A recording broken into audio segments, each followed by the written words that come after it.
दोस्तों, आचार्य चाणक्य ने कहा था कि इंसान को ज्यादा सीधा भी नहीं होना चाहिए, क्योंकि अगर हम जंगल में जाकर देखें तो जान पाएंगे कि सीधे पेड़ जल्दी काट दिए जाते हैं, जबकि टेढ़े मेढ़े पेड़ छोड़ दिए जाते हैं।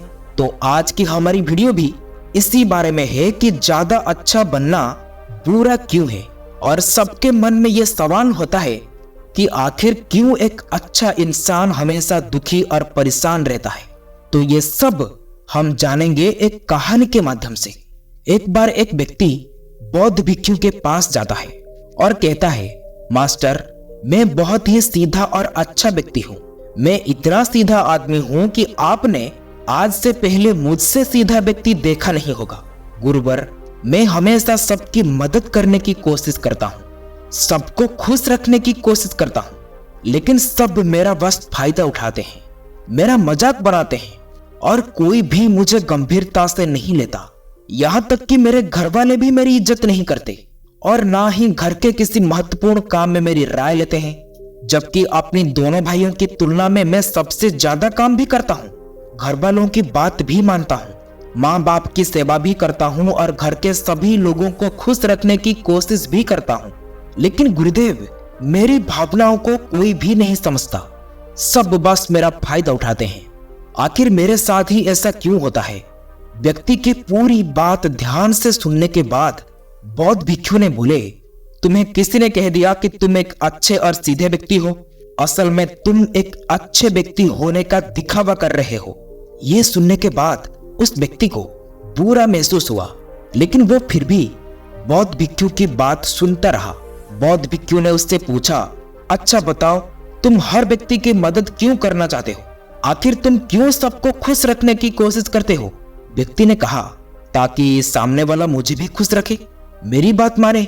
जैसे मैं उनकी भावनाओं को समझता हूँ, वैसे ही मेरी भावना को वो समझे और वो मुझे एक अच्छा इंसान माने।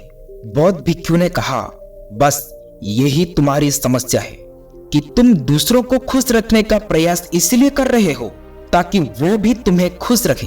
तुम तो अपनी खुशी दूसरों के अंदर ढूंढ रहे हो। तुम तो दूसरों के नजरों में अच्छा और खुद की तारीफ सुनने के लिए सामने वालों की जी हुजूर कर रहे हो, और फिर तुम उम्मीद लगाकर बैठ जाते हो कि सामने वाला भी तुम्हारे साथ ऐसा ही व्यवहार करेगा। लेकिन वास्तव में ऐसा नहीं होता, क्योंकि कोई भी ऐसे व्यक्ति को गंभीरता से नहीं लेता जो लोगों की हर बात में हाँ में हाँ मिलाता है। अब मैं तुम्हें कुछ ऐसी आदतें बताता हूँ जो तुम और तुम्हारे जैसे खुद को अच्छा मानने वाले लोगों के अंदर होते हैं। पहली आदत, खुद को अच्छा मानने वाले लोग ये दिखाने की कोशिश करते हैं कि वो लोगों का ध्यान रखते हैं, उन्हें लोगों की चिंता है, इसलिए वो सबकी मदद करने पहुंच जाते हैं, फिर चाहे सामने वालों को मदद की जरूरत हो या ना भी हो। दूसरी आदत, खुद को अच्छे मानने वाले लोग दूसरों के मुख से खुद की तारीफ के भूखे होते हैं, इसलिए वो ज्यादातर मौके पर वही काम करते हैं जिससे सामने वाला खुश हो और उनकी तारीफ करे। अगर उन्हें लगता है कि किसी काम को करने से सामने वाला नाराज हो जाएगा तो वो उस काम को हाथ तक भी नहीं लगाते। तीसरी आदत, खुद को अच्छा मानने वाले लोगों को लगता है कि उन्हें अपनी खामियां और कमजोरियों को दूसरे लोगों के सामने छुपाना चाहिए, क्योंकि उन्हें लगता है कि अगर दूसरों को उनकी खामियां और गलतियों के बारे में पता चल गया तो लोग उनका मजाक बनाएंगे, उनकी बेइज्जती करेंगे, उन पर गुस्सा आएंगे और उन्हें कमजोर व्यक्ति मानेंगे। चौथी आदत, खुद को अच्छे मानने वाले लोग खुद की जरूरतें और खुद की प्राथमिकताओं को सबसे ऊपर रखने से डरते हैं, क्योंकि उन्हें लगता है कि ऐसे करने से दूसरे लोग उन्हें स्वार्थी समझेंगे और फिर वो लोगों की नजरों में अच्छे इंसान बन के नहीं रह पाएंगे। पांचवी आदत, खुद को अच्छा समझने वाले लोग ये मानते हैं कि वो केवल तभी खुश रह पाएंगे जब उनके आसपास के हर इंसान खुश रहे, इसलिए वो अपने आसपास के हर व्यक्ति को खुश रखने की कोशिश करते हैं। अब तुम्हें यह लग सकता है कि इन आदतों में क्या बुराई है, सबका भला करना तो अच्छी बात है, लेकिन समस्या यह है कि खुद को अच्छे समझने वाले लोग असल में जैसे दिखते हैं वैसे नहीं होते। ये तो अंदर में कुछ और ही होते हैं। जैसे कि पहले अच्छाई को दिखावा करने वाले लोग ज्यादातर मौके पर ईमानदार नहीं होते हैं, क्योंकि वो अच्छा बनने के चक्कर में दूसरों की बुराई को भी छिपा देते हैं। और सामने वालों को कभी भी उनकी गलतियों के बारे में नहीं बताते और वे केवल वही बोलते हैं और वही करते हैं जिससे सामने वाला खुश रहे। दूसरा, खुद को अच्छा समझने वाले लोग दूसरों को खुश करने के पीछे इतने पागल होते हैं कि वो कई बार जरूरी और दूसरों के लिए महत्वपूर्ण बातें और कामों को भी छिपा कर रखते हैं और उन्हें कभी नहीं बताते ताकि सामने वाला उनसे खुश रहे। तीसरी चीज है कि ये लोग अपनी जरूरतें और अपनी कामों को महत्व नहीं देते, इसलिए ऐसे लोग दूसरों से सीधे अपना काम करवाने से घबराते हैं, जिसके वजह से ये लोग दूसरे लोगों के साथ चालाकी करने की कोशिश करते हैं, जैसे कि दूसरे लोगों की काम के बहाने अपने काम को करवाने की कोशिश करते हैं। चौथा, खुद को अच्छे मानने वाले लोग केवल पाने की उम्मीद से ही कुछ देते हैं। ये सिर्फ इस बात का दिखावा करते हैं कि ये लोगों की मदद करते हैं, लेकिन ये मदद सिर्फ इसलिए करते हैं ताकि सामने वाला उनकी तारीफ करे और इन्हें अच्छा इंसान समझे और उनकी जरूरत पड़ने पर यह भी उनको मदद करे।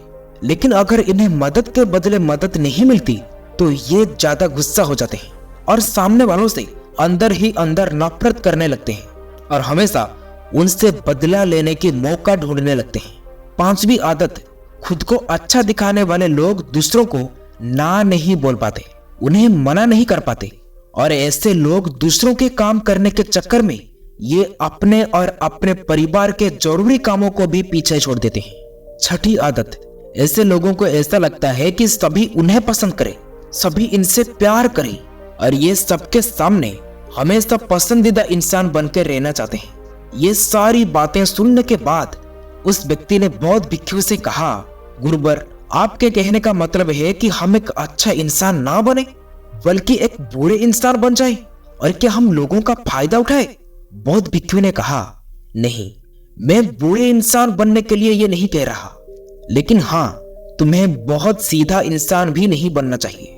बस मैं तुम्हें ये बताता हूं कि एक व्यक्ति को कैसा इंसान बनने का प्रयास करना चाहिए। दोस्तों, इंसानी स्वभाव और उसकी अच्छाई और बुराई के बारे में अगर सबसे ज्यादा किसी ने बात कही है वो है अखंड भारत के निर्माता, राजनीतिज्ञ, महापंडित आचार्य चाणक्य, जिसमें अपनी किताब चाणक्य नीति में इंसानी स्वभाव और दुनिया भर की तमाम चीजों के बारे में विस्तार से चर्चा की है। वो इतने बड़े ज्ञानी और दूरदृष्टा थे कि आज हजारों साल के बाद भी उनके द्वारा कही गई एक एक बातें हमारे जीवन में पूरी सटीकता से लागू होती है। बौद्ध भिक्षु ने कहना शुरू किया, तुम्हें एक सीधा या दूसरों की नजरों में अच्छा इंसान बनने की तुलना में एक सुलझा हुआ इंसान बनने का प्रयास करना चाहिए। एक सुलझा हुआ इंसान वो होता है जिससे सबसे अच्छा इंसान बनने का कोई शौक नहीं है। वो जैसा है वैसे ही खुद को पसंद करता है, क्योंकि वो जानता है कि वो एक इंसान है और उसमें बहुत सी खामियां हैं और वो अपनी खामियां को स्वीकारता भी है।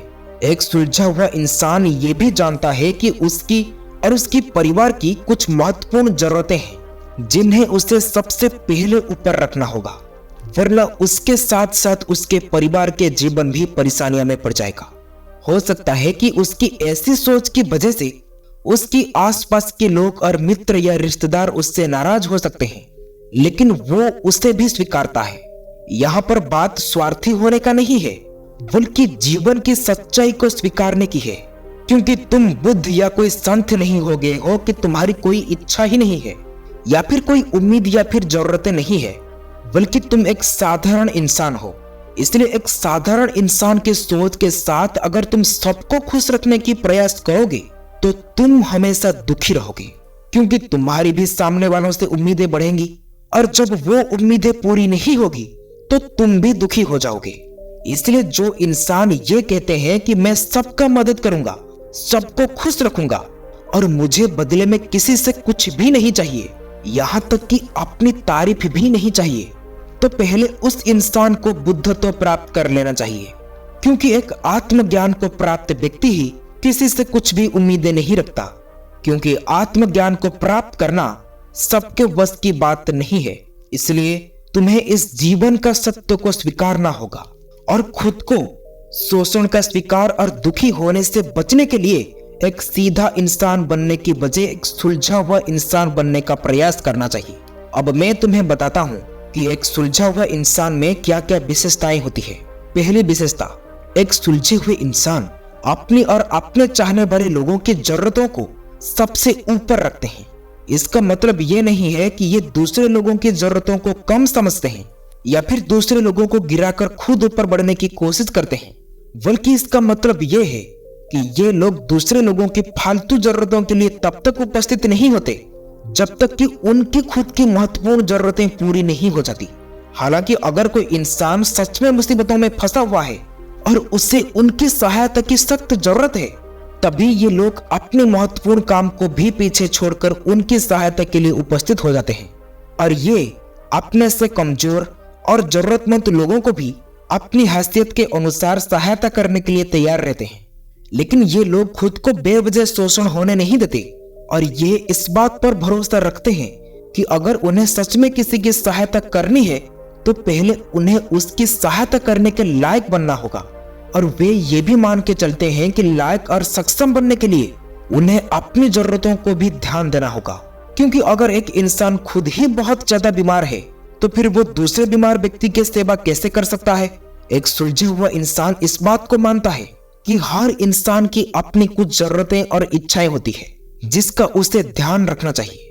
लेकिन खुद को अच्छा दिखाने वाले इंसान हमेशा ये दिखाने की कोशिश करते हैं जैसे कि उनकी अपनी कोई जरूरतें या इच्छाएं नहीं है, सिर्फ इसलिए वो ज्यादातर हमेशा दुखी रहते हैं। दूसरी विशेषता, एक सुलझा हुआ इंसान इस बात को अच्छे से जानता है कि वो अपने आसपास के हर इंसान को खुश नहीं रख सकता, इसलिए वो केवल उसी इंसान को खुश रखने का प्रयास करते हैं जो उसके लिए मायने रखते हैं, जो सच में उससे प्यार करते हैं, उसकी परवाह करते हैं। लेकिन अगर उसकी बहुत कोशिश करने के बाद भी सामने वाले उससे दूरी बनाने का प्रयास करता है और उनसे खुश नहीं रहता या फिर उनके साथ खुद को सहज महसूस नहीं करता, तो एक सुलझा हुआ इंसान ऐसे व्यक्ति से दूरी बनाने से पीछे नहीं हटता। फिर चाहे वो उसका कोई परिवारजन, सगे संबंधी या फिर उसके मित्र क्यों ना हो, सिर्फ उसे खुश रखना या फिर सामने वालों की नजरों में अच्छे इंसान बनने के लिए ये किसी को जबरदस्ती नहीं कर सकता। इस तरह से वो खुद को बेवजह दुखी होने से बचा लेता है। लेकिन जो अच्छा इंसान होने का दिखावा करते हैं वे सबको खुश करने के चक्कर में अपने जीवन के सबसे महत्वपूर्ण इंसान को भी दुखी कर बैठते हैं, जो कि वो खुद है। तीसरी विशेषता, एक सुलझा हुआ इंसान वैसा जीवन जीने का प्रयास करता है जैसा वो असल में जीना चाहता है। वे किसी दूसरों को खुश करने के लिए अपने जीने का तरीका को नहीं बदलता। इसका मतलब ये नहीं है कि उसके जीने का तरीका ऐसा है जिससे कि लोगों को समस्या हो, बल्कि वो बस दूसरे क्या कहेंगे इस चक्कर में अपना मन मारकर नहीं रहता और खुलकर पूरे जोश और उत्साह के साथ अपना जीवन जीता है। और उसे अपनी पसंद और अपनी नापसंद पता होता है, इसलिए वो वही करता है जिसमें उसे खुशी मिलती है। उससे अच्छे से पता होता है कि वो कौन है और उससे अपने आप पे बहुत भरोसा होता है, इसलिए उसे किसी भी इंसान की छोटी चापलूसी करके खुद को अच्छे दिखाने या खुद की तारीफ सुनने की जरूरत नहीं होती। बौद्ध भिक्षु ने फिर आगे कहा कि अगर तुम अपने जीवन में संतुष्ट नहीं हो तो पहले अपने आप से 2 प्रश्न पूछो। पहला, क्या मैं अपने लिए वो जिंदगी बना रहा हूं जो मैं असल में अपने लिए चाहता हूं? और दूसरा, अगर मैं वो जिंदगी नहीं बना रहा तो क्यों नहीं बना रहा? जब तुम इन दोनों सवालों के बारे में गहराई से विचार करोगे तब तुम ये जान पाओगे कि तुम अपनी मनचाहे जिंदगी सिर्फ इसलिए नहीं बना पा रहे हो क्योंकि तुम सिर्फ दूसरों के सामने अच्छा बनने की प्रयास कर रहे हो, जिसकी वजह से तुम अपनी इच्छाओं और जरूरतों को प्राथमिकता नहीं दे पा रहे हो और सिर्फ दूसरों को ही खुश करने में लगे रहते हो। इसलिए अगर तुम एक खुशहाल और मनचाहे जिंदगी जीना चाहते हो तो हमेशा एक सुलझा हुआ इंसान बनने का प्रयास करो, ना कि सीधा इंसान। इतना कहकर बौद्ध भिक्षु ने मौन हो गए। व्यक्ति को भी अब समझ में आ चुका था कि उसे एक सुलझा हुआ इंसान बनना चाहिए, ना कि सीधा इंसान। उसने इतनी अमूल्य जानकारी के लिए बौद्ध भिक्षु का धन्यवाद किया और वहां से चला गया। दोस्तों, आशा करते हैं कि आपको इस वीडियो से काफी कुछ सीखने के लिए मिला होगा। आप अपना कीमती समय देने के लिए आप सबको बहुत बहुत धन्यवाद। इस कहानी आप लोगों को अच्छी लगी हो तो वीडियो को शेयर, सब्सक्राइब, लाइक जरूर करें। फिर मिलेंगे कुछ नया सीख के साथ और एक नई वीडियो में। तब तक के लिए आप अपना ख्याल रखें। नमो बुद्धाय। जय हिंद।